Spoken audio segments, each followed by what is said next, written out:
तर coastal road परिसरात आता काय परिस्थिती आहे जाणून घेऊया. थेट जाऊयात, आमचे प्रतिनिधी गणेश कवडे तिथे उपस्थित आहेत.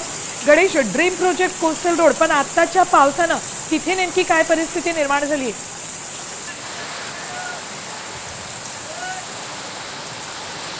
नक्कीच ही थेट दृश्य दाखवतोय. कोस्टल रोडवरचे मुसळधार पाऊस सुरू आहे, त्यामुळे समोर काळोख देखील आहे तो झालेला पाहायला मिळतोय. कारण की असाच पाऊस आहे तो पुढचे 3 ते 4 तास आहे तो राहणार असल्याचं हवामान विभागाच्या वतीने सांगण्यात आलेलं आहे.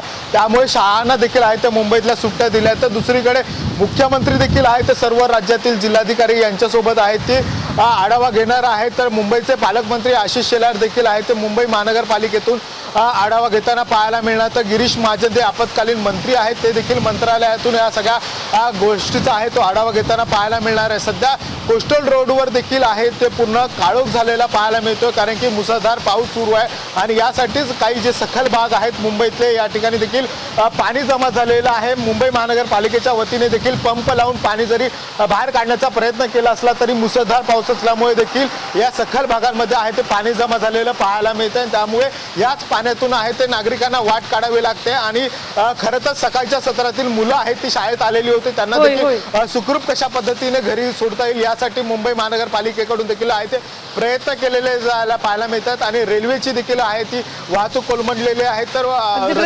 रेल्वे रस्ते वाहतूक पुरती कोलमडलेली आहे. मुंबईची पुन्हा एकदा तुंबई झालेली आहे. धन्यवाद संपूर्ण माहितीसाठी. तर कोस्टल रोडवर काय परिस्थिती आहे ते आमचे प्रतिनिधी दाखवत होते. तर दुसरीकडे शाळांमधनं घरी जाताना किंवा दुपारच्या सत्रात शाळेत जाताना मुलांची काय परिस्थिती झाली आहे ती दृश्य आणि रेल्वे ट्रॅकवर साचलेलं पाणी. आता isakal.com आहे देशातील नंबर 1 ची मराठी न्यूज वेबसाईट. प्रत्येक अपडेटसाठी isakal.com ला नक्की भेट द्या.